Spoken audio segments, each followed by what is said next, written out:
Hey, how you doing? Well, I heard you to get up a couple minutes ago, and I figured you probably couldn't sleep since it is the middle of the night. And, well, if you're interested, I can read you a story. Yeah, it would only be for a couple of minutes until you fell asleep. But, I don't know. We have some alone time, quality time. We never really get to hang out, so might as well try to make the best of things. Is that cool with you? Yeah. Well, that's good. I just wanted to make sure. I know our fight the other night was pretty crazy, so let's make things better. So this book is called The Hunger Games. Have you ever read it? No. Okay, well, it's really good. It's a really good book.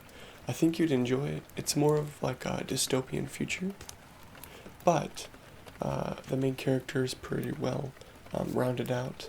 The storyline is nice, and well, there's 3 books in a series, so yeah, I would come in and read this just whenever you couldn't sleep. It probably wouldn't be that often, but I'd like to be here for you. Try to make things right. All right. Well, enough dawdling. Let me go ahead and get reading. So, I don't know how many pages I'll read to you tonight, because I don't know how long you're gonna last. You do look a little tired. So we'll see how this goes. Okay. And this book is written by Suzanne Collins. All right. Ready? Go ahead, get tucked in, get ready, and let me do the reading. Part 1. The Tributes. When I wake up, the other side of the bed is cold. My fingers stretch out, seeking Prim's warmth, but finding only the rough canvas cover of the mattress. She must have had bad dreams and climbed in with our mother. Of course she did. This is the day of the reaping. I prop myself up on one elbow. That's enough light in the bedroom to see. My little sister, Prim, curled up on her side, cocooned in my mother's body, their cheeks pressed together. In sleep, my mother looks younger, still worn, but not so beaten down. Prim's face is as fresh as a raindrop, as lovely as the primrose for which she was named. Yeah, that is a pretty name. Yeah. My mother was a very beautiful lady once, too, or so they tell me. Sitting at Prim's knees, guarding her, is the world's ugliest cat. Mashed-in nose, half of one ear missing, eyes the color of rotting squash. Prim named him Buttercup, insisting that his muddy yellow coat matched the bright flower. He hates me, or at least he distrusts me. Even though it was years ago, I think he still remembers how I tried to drown him in a bucket when Prim brought him home. Scrawny kitten, belly swollen with worms, crawling with fleas. The last thing I needed was another mouth to feed. But Prim begged so hard, cried even, I had to let him stay. It turned out okay, but my mother got rid of the vermin, and he's a born mouser, even catches the occasional rat. Sometimes, when I clean a kill, I feed Buttercup the entrails. He has stopped hissing at me. That's one way to get a cat to listen to you. All they do is scratch and bite. Maybe it's just at me. Entrails? No hissing. This is the closest we will ever come to love. I swing my legs off the bed and slide into my hunting boots, supple leather that is molded to my feet. I pull on trousers, a shirt, tuck my long dark braid up into a cap, and grab my forage bag. On the table, under a wooden bowl to protect it from hungry rats and cats alike, sits a perfect little goat cheese wrapped in basil leaves. Prim's gift to me on reaping day. I put the cheese carefully in my pocket as I slip outside. Our part of District 12, nicknamed the Seam, is usually crawling with coal miners heading out to the morning shift at this hour.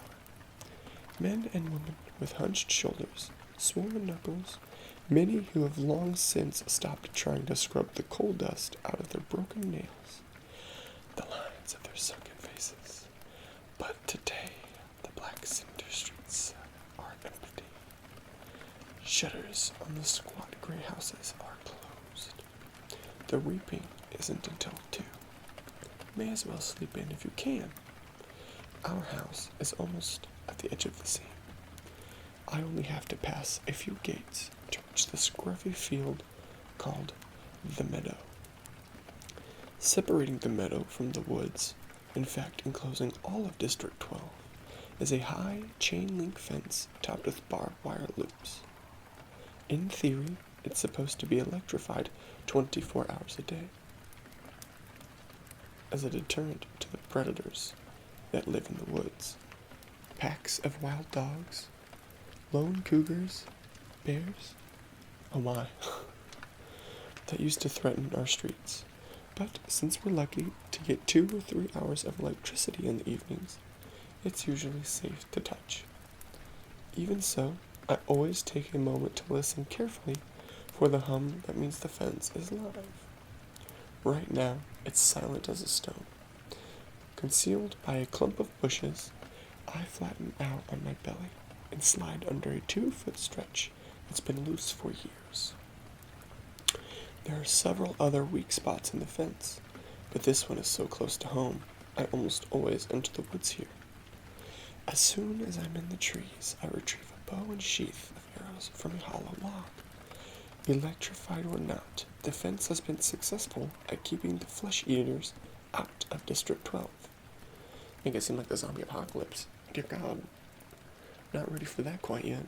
Inside the woods, they roam freely, and there are added concerns like venomous snakes, rabid animals, and no real paths to follow. But there's also food if you know how to find it.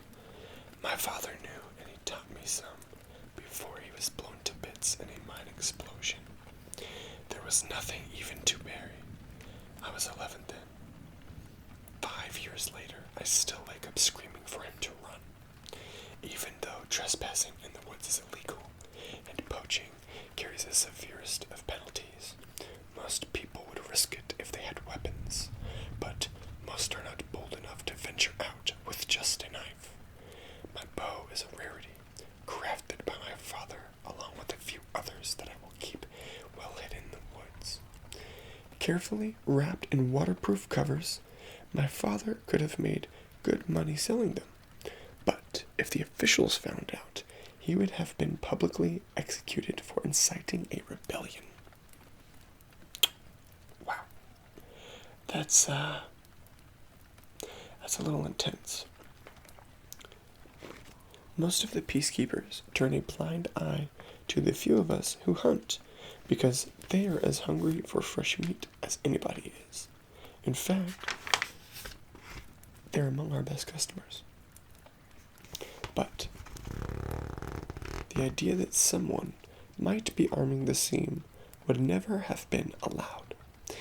In the fall, a few brave souls sneak into the woods to harvest apples, but always in sight of the meadow, always close enough to run back to the safety of District 12 if trouble arises. District 12, where you can starve to death. Then I glance quickly over my shoulder. Even here, even in the middle of nowhere, you worry someone might overhear you. When I was younger, I scared my mother to death. The things I would blurt out about District 12, about the people who rule our country, Panem, from the far-off city called the capital. Eventually, I understood this would only lead us to more trouble. So, I learned to hold my tongue and to turn my features into an indifferent mask so that no one could ever read my thoughts. Do my work quietly in school? make only polite small talk in the public market, discuss little more than trades in the hob, which is the black market, where I make most of my money. Even at home, where I am less pleasant, I avoid discussing tricky topics, like the reaping, or food shortages, or the Hunger Games. Prim might begin to repeat my words, and then where would we be? You'd be screwed. Yeah. In the woods waits the only person with whom I can be myself, Gale. I can feel the muscles in my face relaxing, my pace quickening as I climb the hills to our place. A rock ledge overlooking a valley. A thicket of berry bushes protects it from unwanted eyes. The sight of him waiting there brings on a smile. Gale says I never smile except in the woods. It's not that there's much to smile about in this post-apocalyptic world, you know what I mean? Yeah, they're starving and I'm over here with a growling stomach. Hey, Catnip, says Gale. My real name is Katniss, but when I first told him, I had barely whispered it, so he thought I said catnip. Then, when this crazy lynx started following me around the woods looking for handouts, it became his official nickname for me. I finally had to kill the lynx because he scared off game. I almost regretted it because he wasn't bad company, but I got a decent price for his pelt. Look what I shot. Gale holds up a loaf of bread with an arrow stuck in it, and I laugh. It's real bakery bread, not the flat, dense loaves we make from our grain rations. I take it in my hands, pull out the arrow, and hold the puncture in the crust to my nose, inhaling the fragrance that makes my mouth flood with saliva. Fine bread like this is for special occasions. Still warm, I say. He must have been at the bakery at the crack of dawn to trade for it. What did it cost you? Just a squirrel. Think, the old man was feeling sentimental this morning, says Gale. Even wished me luck. Well, we all feel a little closer today, don't we? I say, not even bothering to roll my eyes. Prim left us a cheese. I pull it out. His expression brightens at the treat. Thank you, Prim. We'll have a real feast. Suddenly, he falls into a capital accent as he mimics Effie Trinket, the maniacally upbeat woman who arrives once a year to read out the names at the reaping. I almost forgot. Happy Hunger Games. He plucks a few blackberries from the bushes around us, and may the odds? He tosses a berry in a high arc toward me. I catch it in my mouth and break the delicate skin with my teeth. The sweet tartness explodes across my tongue. Be ever in your favor, I finish with equal verve. I watch as Gale pulls out his knife and slices the bread. He could be my brother. Straight black hair, olive skin. We even have the same gray eyes, but we're not related. At least, not closely. Otherwise, that would be weird. Most of the families who work the mines resemble one another this way. That's why my mother and Prim, with their light hair and blue eyes, always look out of place. They are my mother's parents. We're part of the small merchant class that caters to officials, peacekeepers, and the occasional seam customer. They ran an apothecary shop in the nicer part of District 12. Since almost no one can afford doctors, apothecaries are our healers.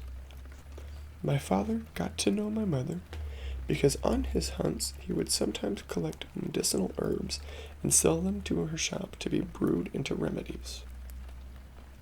She must have really loved him to leave her home for this scene.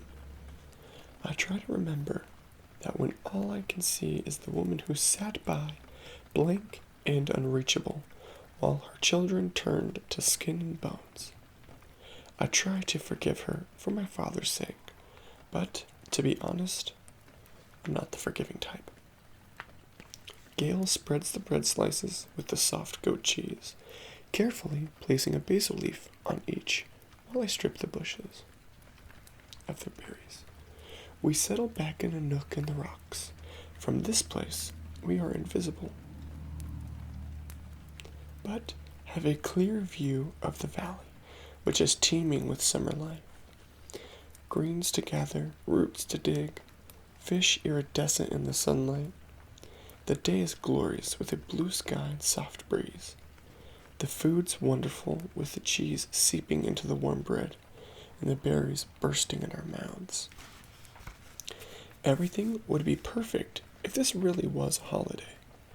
If all the day off meant was roaming the mountains with Gail, hunting for tonight's supper. But instead, we have to stand in the square at 2 o'clock, waiting for our names to be called out. We could do it, Gail says quietly. What? I ask. Leave the district? Run off? Live in the woods? You and I, we could make it, says Gail. I don't know how to respond. The idea is so preposterous. If we didn't have so many kids, he adds quickly. They're not our kids, of course, but they might as well be. Gail's 2 little brothers and a sister, Prim, and you may as well throw in our mothers too, because how would they live without us? Who would fill those mouths that are always asking for more? With both of us hunting daily, there are still nights when game has to be swapped for lard, or shoelaces, or wool.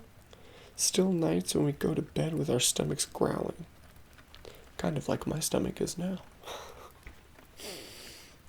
However, I eat more than you. I never want to have kids, I say.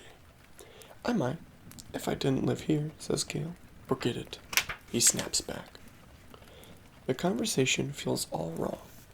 Leave? How could I leave Prim, who is the only person in the world I'm certain I love, and Gail is so devoted to his family?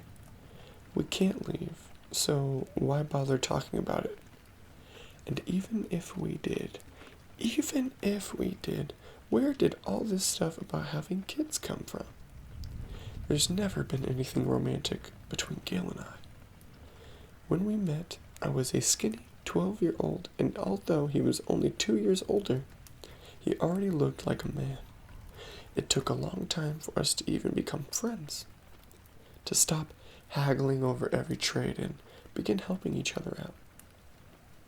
Besides, if he wants kids, Gail won't have any trouble finding a wife. He's good looking, he's strong enough to handle the work in the mines, and he can hunt. You can tell by the way the girls whisper about him when he walks by in school that they want him.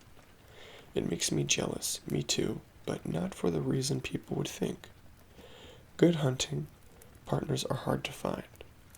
What do you want to do? I ask. We can hunt, fish, or gather. Let's fish at the lake. We can leave our poles and gather in the woods.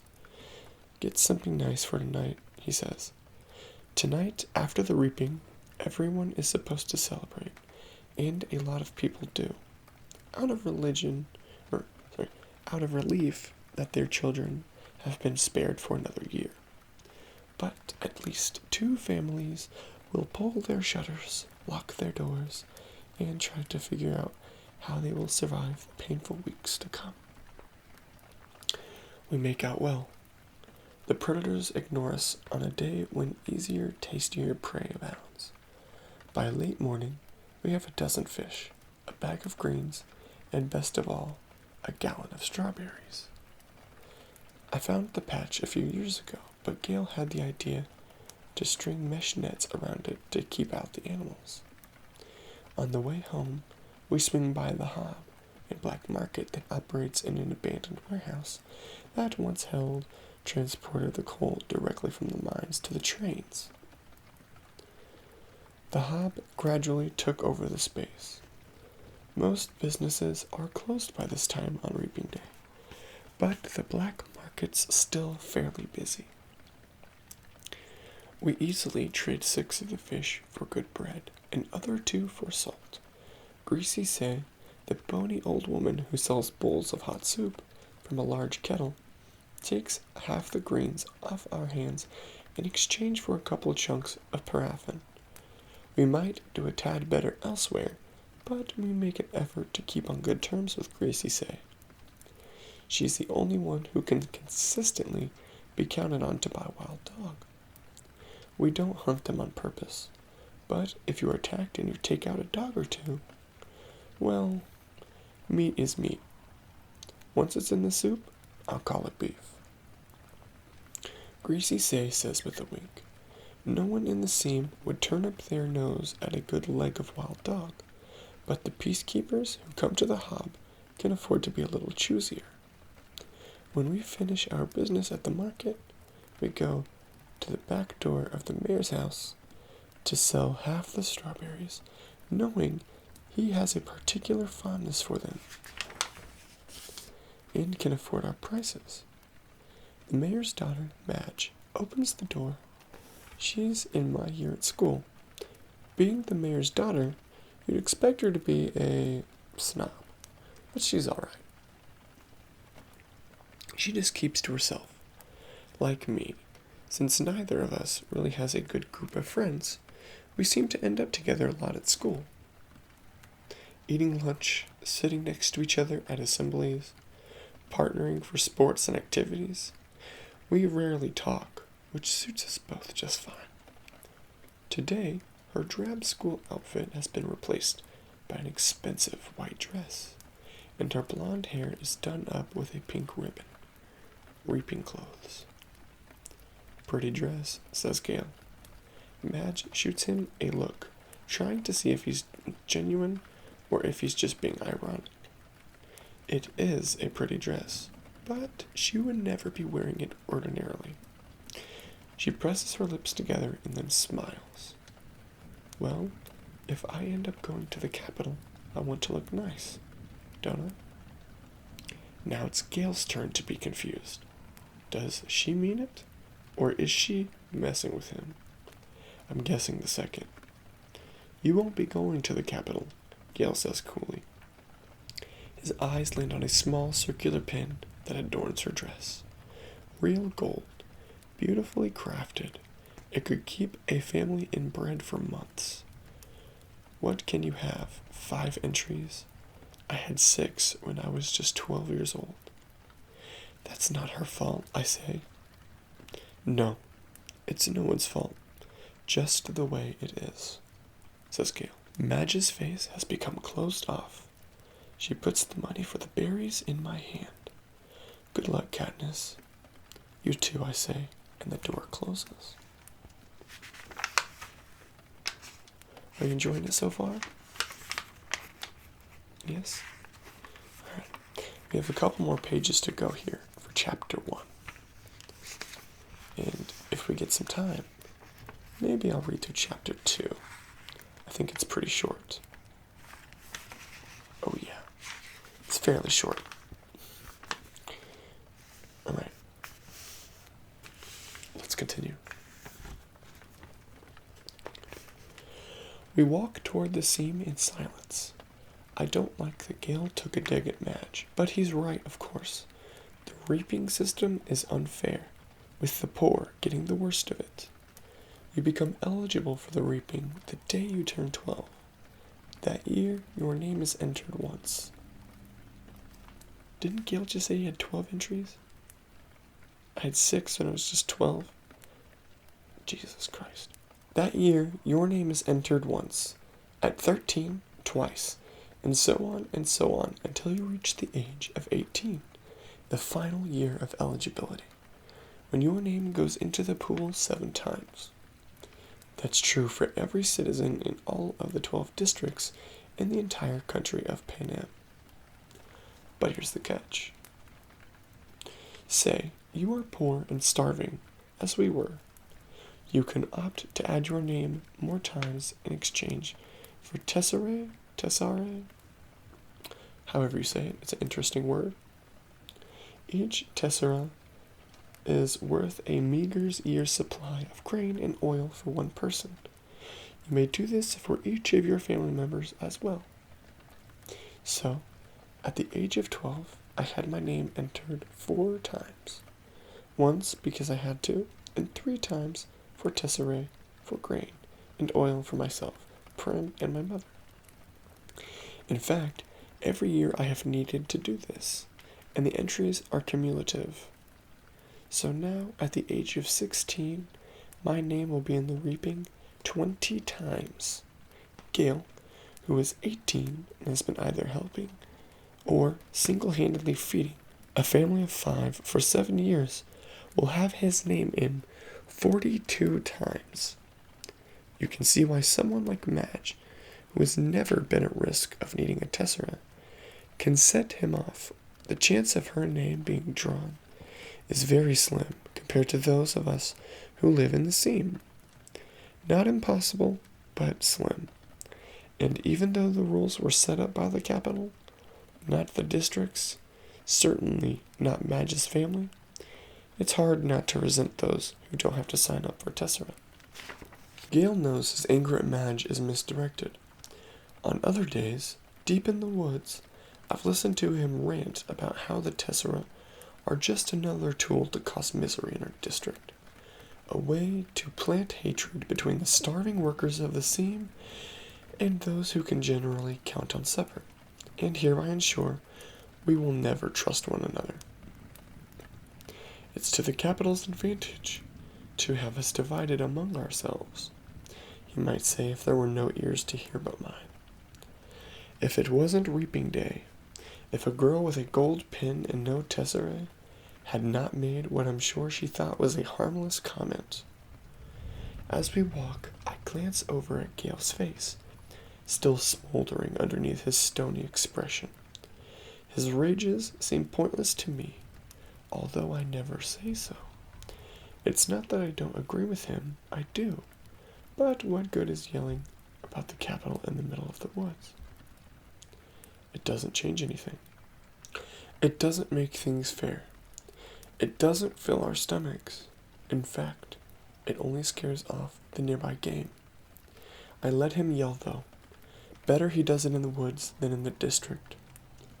Gale and I divide our spoils, leaving 2 fish, a couple of loaves of good bread, grains, a quart of strawberries, salt, paraffin, and a bit of money for each.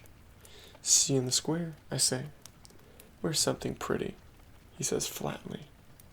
At home, I find my mother and sister are ready to go. My mother wears a fine dress from her apothecary days.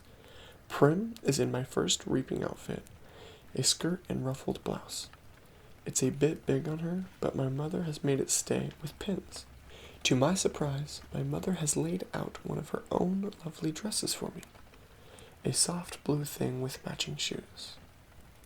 Are you sure? I ask. I'm trying to get past rejecting offers of help from her. For a while I was so angry I wouldn't allow her to do anything for me. And this is something special. Her clothes from her past are very precious to her. Of course, let's put your hair up too, she says. I let her towel dry it and braid it up on my head. I can hardly recognize myself in the cracked mirror that leans against the wall. You look beautiful, says Prim in a hushed voice. And nothing like myself, I say. I hug her because I know these next few hours will be terrible for her. Her first reaping, she's about as safe as you can get, since she's only entered once. I wouldn't let her take out any tesserae, but she's worried about me, that the unthinkable might happen. I protect Prim in every way I can, but I'm powerless against the reaping. The anguish I always feel when she's in pain wells up in my chest and threatens to register on my face. I notice her blouse has pulled out of her skirt in the back again and force myself to stay calm. Tuck your tail in, little duck, I say, smoothing the blouse back in place. Prim giggles and gives me a small quack. Quack yourself, I say, with a light laugh. the kind only Prim can draw out of me. Come on, let's eat, I say, and plant a quick kiss on the top of her head. The fish and greens are already cooking in a stew, but that will be for supper. We decide to save the strawberries and bakery bread for this evening's meal. To make it special, we say, instead we drink milk from Prim's goat lady and eat the rough bread made from the tesseract grain, although no one has much of an appetite anyways. At 1 o'clock, we head for the square. Attendance is mandatory unless you're on death's door. This evening, officials will come around to check to see if this is the case. If not, you'll be imprisoned. It's too bad, really, that they hold the reaping in a square, one of the few places in District 12 that can be pleasant. The square is surrounded by shops, and on public market days, especially if there's good weather, it has a holiday feel to it. But today, despite the bright banners hanging on the buildings, there's an air of grimness. The camera crews, perched like buzzards on rooftops, only add to the effect. People file in silently and sign in. The reaping is a good opportunity for the capital to keep tabs on the population as well. 12 through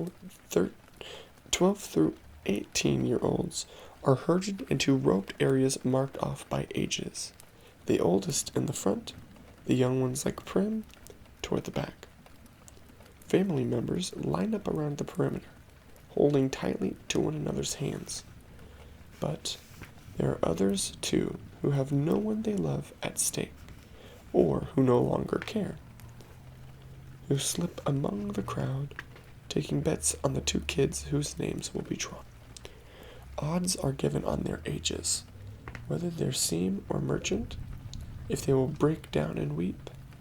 Most refuse dealing with the racketeers, but carefully, these same people tend to be informers. And who hasn't broken the law? I could be shot on a daily basis for hunting. But the appetites of those in charge protect me. Not everyone can claim the same. Anyways, Gail and I agree that if we have to choose between dying of hunger and a bullet in the head, the bullet would be much quicker. The space gets tighter, more claustrophobic as people arrive. The square is quite large, but not enough to hold District 12's population of about 8,000. Latecomers are directed to the adjacent streets where they can watch the event on screens as it's televised live by the state. I find myself standing in a clump of 16s from the scene. We all exchange terse nods, then focus our attention on the temporary stage that is set up before the Justice Building.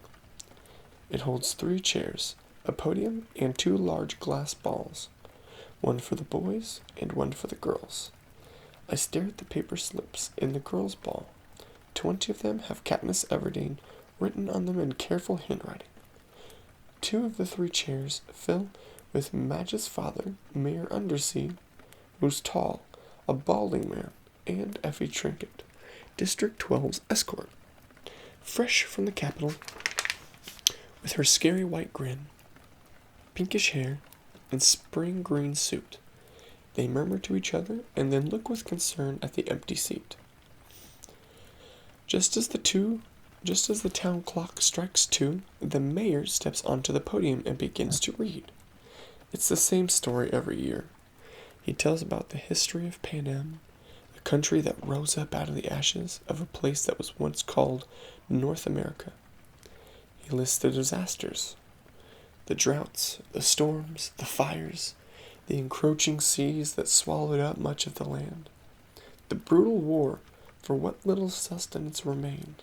The result was Panem, a shining capital ringed by 13 districts, which brought peace and prosperity to its citizens. Then came the dark days, the uprising of the districts against the capital. 12 were defeated, the 13th obliterated. The Treaty of Treason gave us new laws to guarantee peace, and as our yearly reminder that the dark days must never be repeated. and gave us the Hunger Games. The rules of the Hunger Games are simple. In punishment for the uprising, each of the 12 districts must provide one girl and one boy, called tributes, to participate. The 24 tributes will be imprisoned in a vast outdoor arena that could hold anything from a burning desert to a frozen wasteland. Over a period of several weeks, the competitors must fight to the death. The last tribute standing wins. Taking the kids from our districts, forcing them to kill one another while we watch, this is the Capitol's way of reminding us how totally we are at their mercy. How little chance we would stand of surviving another rebellion. Whatever words they use, the real message is clear. Look how we take your children and sacrifice them, and there's nothing you can do. If you lift a finger, we will destroy every last one of you, just as we did in District 13. To make it humiliating as well as torturous, the Capitol requires us to treat the Hunger Games as a festivity, a sporting event pitting every district against the others. The last tribute alive receives a life of ease back at home, and their district will be showered with prizes, largely consisting of food. All year, the Capitol will show the winning district gifts of grain and oil, and even delicacies like sugar, while the rest of us battle starvation. It is both a time for repentance and a time for thanks, intones the mayor. Then he reads the list of past District 12 victors. In 74 years, we have had exactly 2. Only one is still alive. Hamish Abernathy, a paunchy, middle-aged man who at this moment appears hollering something unintelligible, staggers onto the stage and falls into the 3rd chair. He's drunk. Very. The crowd responds with its token applause, but he's confused and tries to give Effie Trinket a big hug, which she barely manages to fend off. The mayor looks distressed. Since all of this is being televised right now, District 12 is the laughingstock of Pan Am, and he knows it. He quickly tries to pull the attention back to the reaping by introducing Effie Trinket. Bright and bubbly as ever, Effie Trinket trots to the podium and gives her signature, "Happy Hunger Games, and may the odds be ever in your favor." Her pink hair must be a wig because her curls have shifted slightly off-center since her encounter with Hamish. She goes on a bit about what an honor it is to be here, although everyone knows she's just aching to get bumped up to a better district where they have proper victors, not drunks who molest you in front of the entire nation. Through the crowd, I spot Gale looking back at me with a ghost of a smile. As reapings go, this one at least has a slight entertainment factor. But suddenly, I'm thinking of Gale and his 42 names in that big glass ball, and how the odds are not in his favor. Don't laugh. Yeah, made me laugh too the first time I ever read it. Not compared to a lot of the other boys, and maybe he's thinking the same thing about me, because his face darkens and he turns away. But there are still thousands of slips. I wish I could whisper to him. It's time for the drawing. Effie Trinket says, as she always does, "Ladies first," and crosses to the glass ball with the girls' names. She reaches in, digs her hand deep into the ball, and pulls out a slip of paper. The crowd draws in collective breath when you can hear a pin drop, and I'm feeling nauseous and so desperately hoping that it's not me, that it's not me, that it's not me. Effie Trinket crosses back to the podium, smooths the slip of paper, and reads out the name in a clear voice. And it's not me. It's Primrose Everdy. It's crazy, she only had her name entered in once, they said.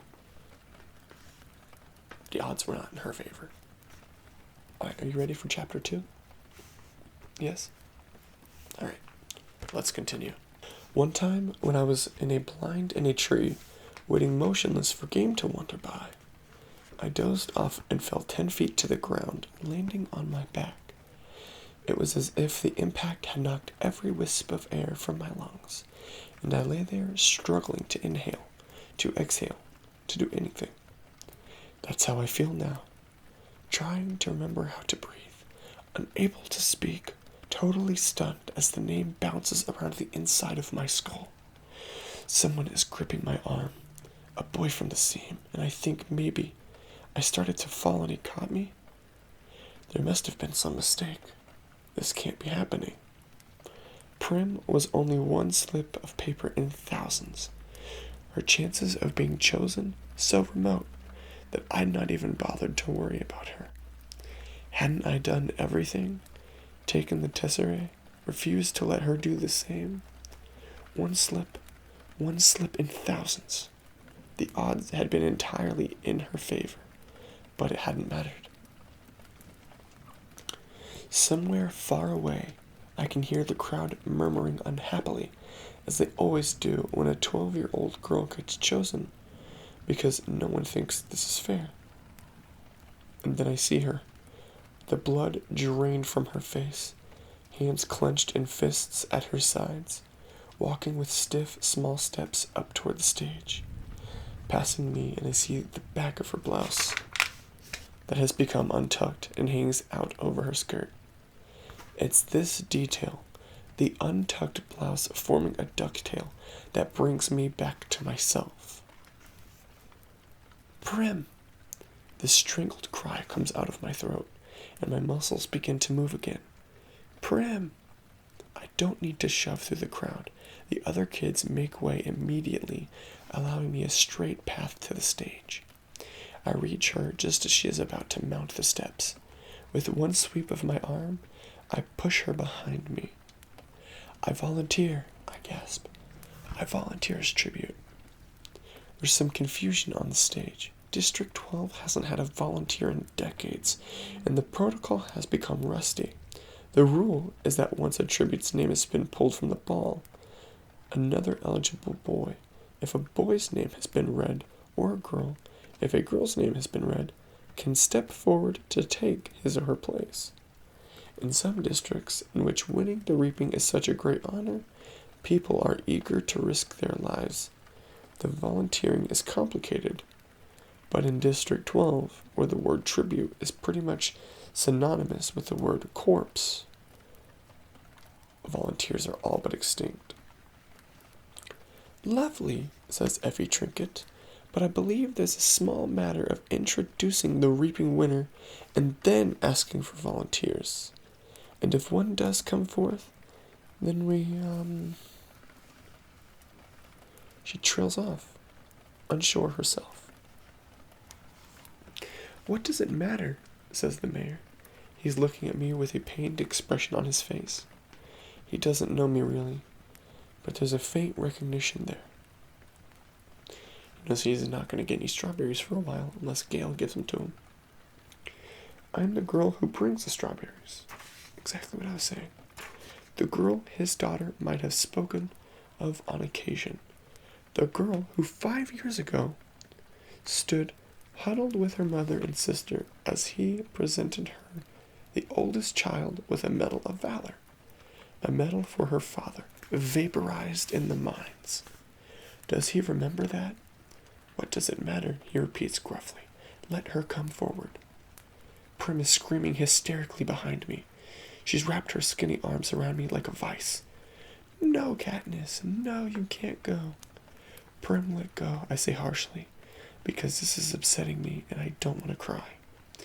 When they televise the replay of the reaping tonight, everyone will make note of my tears, and I'll be marked as an easy target. A weakling. I will give no one that satisfaction. Let go. I can feel someone pulling her from my back. I turn and see Gale has lifted Prim off the ground, and she's thrashing in his arms. "Up you go, Catnip," he says, in a voice he's fighting to keep steady. And then he carries Prim off toward my mother.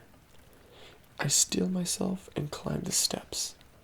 "Well, bravo," gushes Effie Trinket. "That's the spirit of the games." God, I want to punch that bitch. She's pleased to finally have a district with a little action going on in it. "What's your name?" I swallow hard. "Katniss Everdeen," I say. "I bet my buttons that was your sister. Don't want her to steal all the glory, do we? Come on, everybody, let's give a big round of applause to our newest tribute," trills Effie Trinket. To the everlasting credit of the people of District 12, not one person claps. Not even the ones holding betting slips, the ones who are usually beyond caring.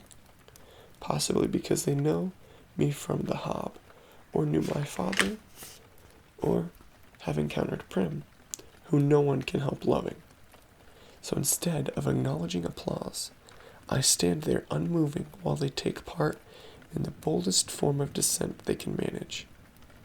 Silence, which says we do not agree, we do not condone. All of this is wrong. Then something unexpected happens. At least, I don't expect it because I don't think of District 12 as a place that cares about me, but a shift has occurred since I stepped up to take Prim's place, and now it seems I have become someone precious. At first, one, then another, then almost every member of the crowd touches the 3 middle fingers of their left hand to their lips and holds it out to me. It's kind of like, I'm gonna let you be like, W. No, quit it, stop it. No, stop doing that. Alright, now that you're done with that. It is an easy, old, and rarely used gesture of our district.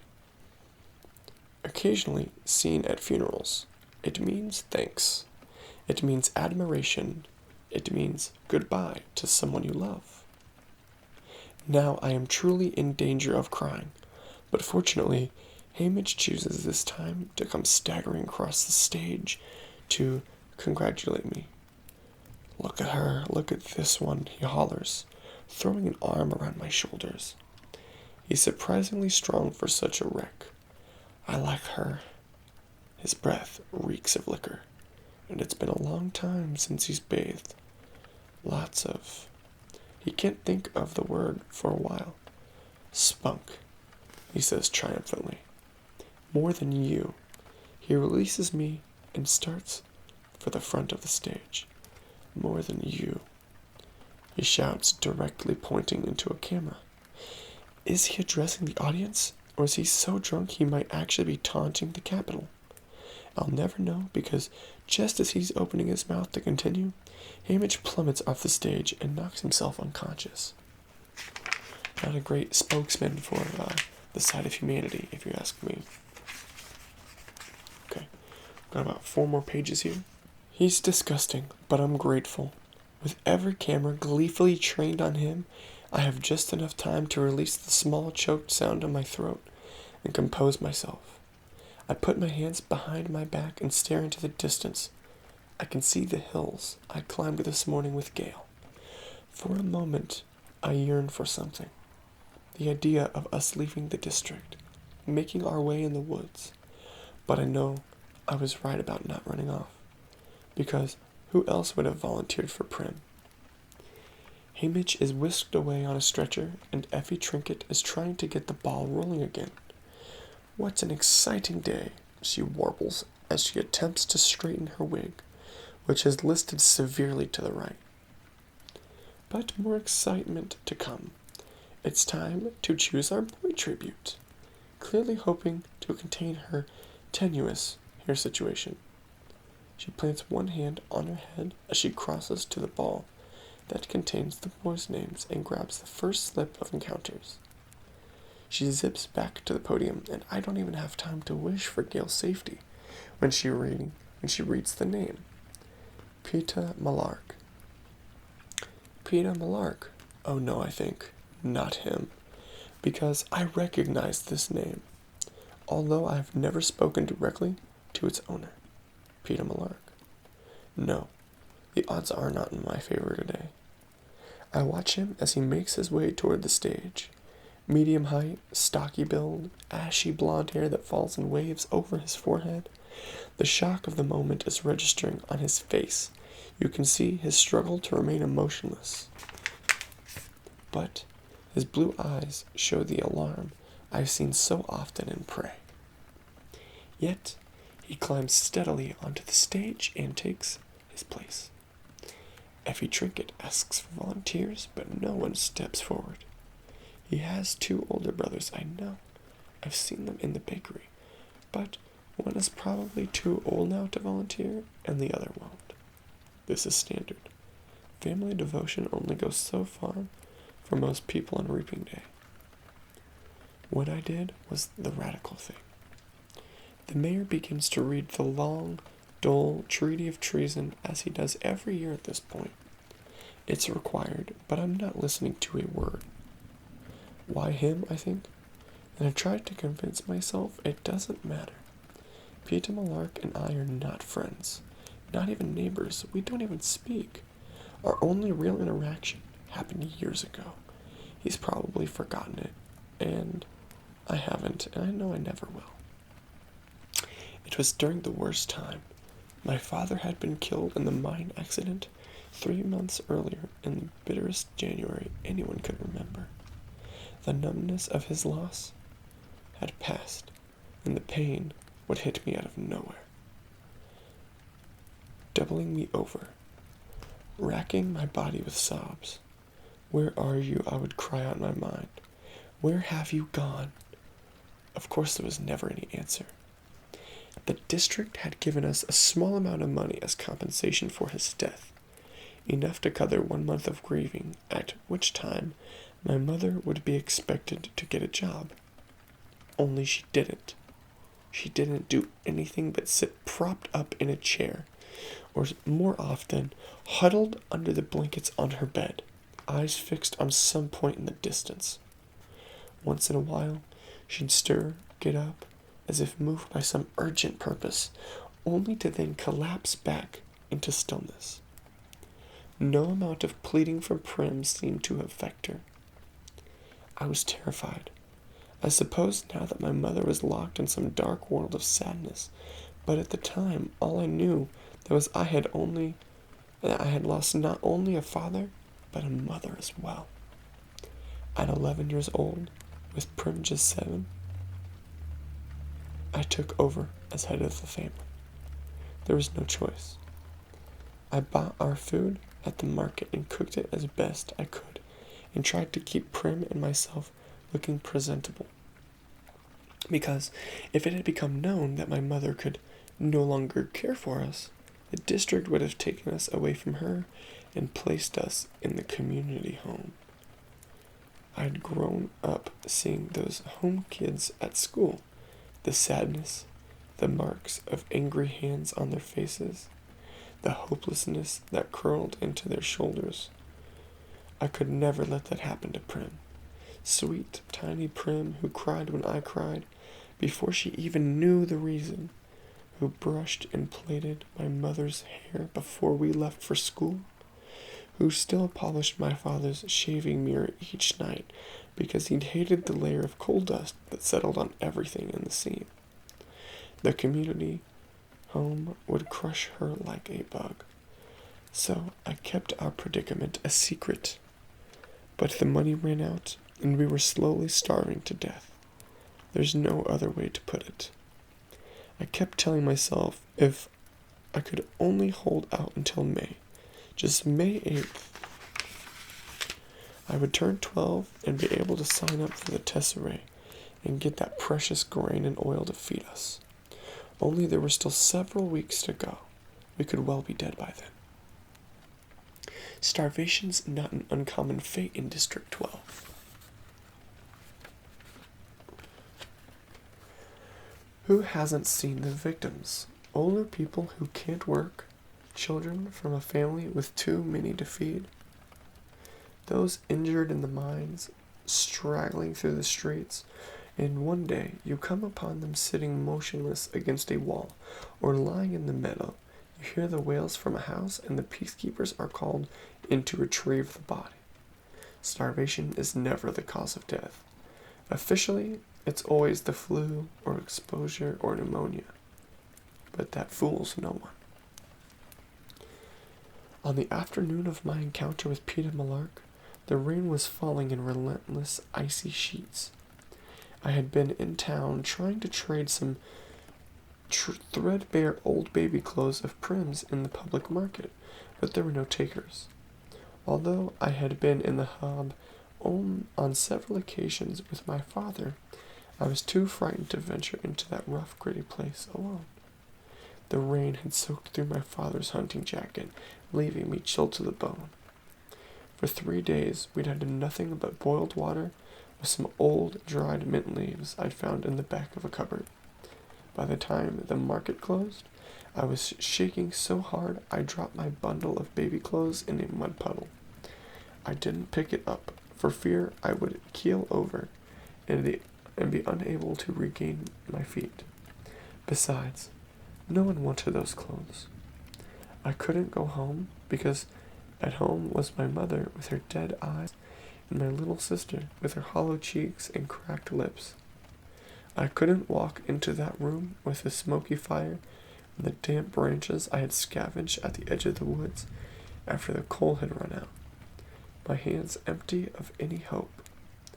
I found myself stumbling along a muddy lane behind the shops that serve the wealthiest townspeople.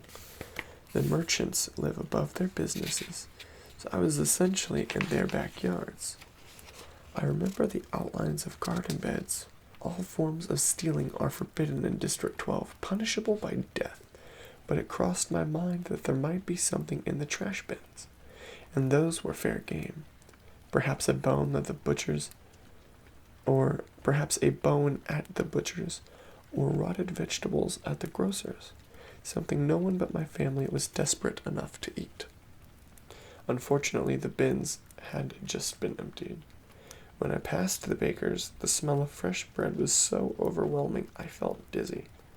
The ovens were in the back, and the golden glow spilled out into the open kitchen door.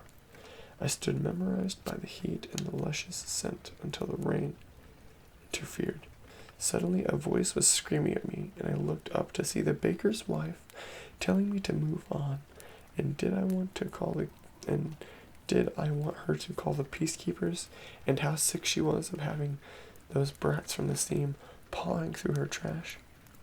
The words were ugly, and I had no defense. As I carefully replaced the lid and backed away, I noticed him, a boy with blonde hair, peering out from behind his mother's back.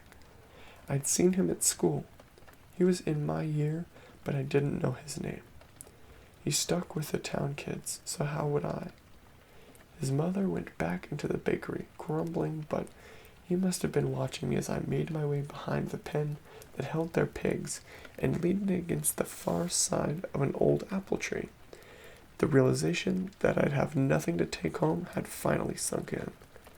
My knees buckled, and I slid down the tree trunk to its roots. It was too much. I can understand that. That would really suck, knowing that you have to eat to survive, but you literally cannot. It's so unfortunate. I was too sick and weak and tired. Oh, so tired. Let them call the peacekeepers and take us to the community home, I thought. Or better yet, let me die right here in the rain. There was a clatter in the bakery, and I heard the woman screaming again and the sound of a blow, and I vaguely wondered what was going on. Feet sloshed towards me through the mud, and I thought, it's her. She's coming to drive me away with a stick. But it wasn't her. It was the boy. In his arms he carried 2 large loaves of bread that must have fallen into the fire because the crusts were scorched black. His mother was yelling, "Feed it to the pig, you stupid creature. Why not? No one decent will buy burned bread." He began to tear off chunks from the burned parts and toss them into the trough. The boy never even glanced my way, but I was watching him because of the bread, because of the red wheal that stood out on his cheekbone, where she had hit. What had she hit him with? A red wheal? It's kind of weird. My parents never hit us. I couldn't even imagine it. The boy took one look back at the bakery, as if checking that the coast was clear, then his attention back on the pig. He threw a loaf of bread in my direction. The second quickly followed, and he sloshed back to the bakery, closing the kitchen door tightly behind him. I stared at the loaves in disbelief. They were fine. Perfect, really, except for the burned areas. Did he mean for me to have them? He must have, because they were there at my feet. In the rain? Bread in the rain? It's kind of weird. Would you eat bread that was laying in the rain? Guess if you were hungry enough, you would eat anything, right? Huh. Well, I guess. Before anyone could witness what had happened, I shoved the loaves up under my shirt, wrapped the hunting jacket tightly around me, and walked swiftly away. The heat of the bread burned into my skin, but I clutched it tighter, clinging to life. By the time I reached home, the loaves had cooled somewhat, but the insides were still warm. When I dropped them on the table, Prim's hands reached to tear off a chunk, but I made her sit, forced my mother to join us at the table, and poured warm tea. I scraped off the black stuff and sliced the bread. We ate an entire loaf, slice by slice. It was good, hearty bread, filled with raisins and nuts. I put my clothes to dry at the fire, crawled into bed, and fell into a dreamless sleep. It didn't occur to me until the next morning that the boy might have burned the bread on purpose, might have dropped the loaves into the flames, knowing it meant being punished, and then delivered them to me. But I dismissed this. It must have been an accident. Why would he have done it? He didn't even know me. Still, just throwing me the bread was an enormous kindness that would surely have resulted in a beating if discovered. I couldn't explain his actions. We ate slices of bread for breakfast and headed to school. It was as if spring break had come overnight. Warm, sweet air, fluffy clouds. At school, I passed by the boy in the hall. His cheek had swelled up and his eye had blackened. He was with his friends and didn't acknowledge me in any way. But as I collected a prim and started for home that afternoon, I found him staring at me from across the schoolyard. Our eyes met only for a second. Then he turned his head away. I dropped my gaze, embarrassed, and that's when I saw it. The first dandelion of the year. A bell went off in my head.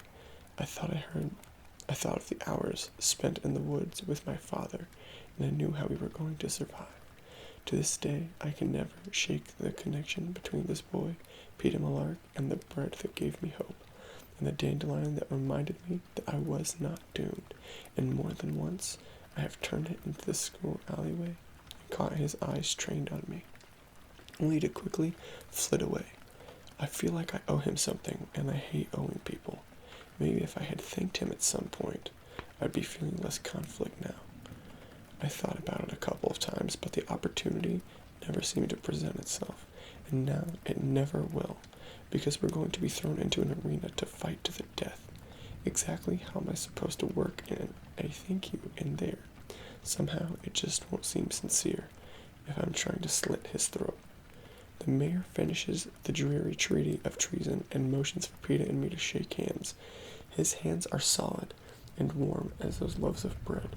Peter looks me right in the eye and gives my hand what I think is meant to be a reassuring squeeze. Maybe it's just a nervous spasm. We turned back to face the crowd, and the anthem of Panem plays. Oh well, I think. There will be 24 of us. Odds are someone else will kill him before I do. Of course, the odds have not been very dependable of late. And there we have it. That's up to chapter 2. We are now on page 34 out of 300 and something, so I'm thinking maybe 50 to 80 pages every time we do this. Every time I come into your room and I read you a little story. Um, but depending on how often you want me to read to you, I mean, you could just let me know, and I'll be more than happy to come in here and read your story to bed. So, yeah, you enjoyed it. I'm glad you did. I definitely enjoyed it myself. So, Hunger Games is a very good book. I think you will like. Have a good night. Sleep tight, and I'll see you later. Alright. Get some sleep.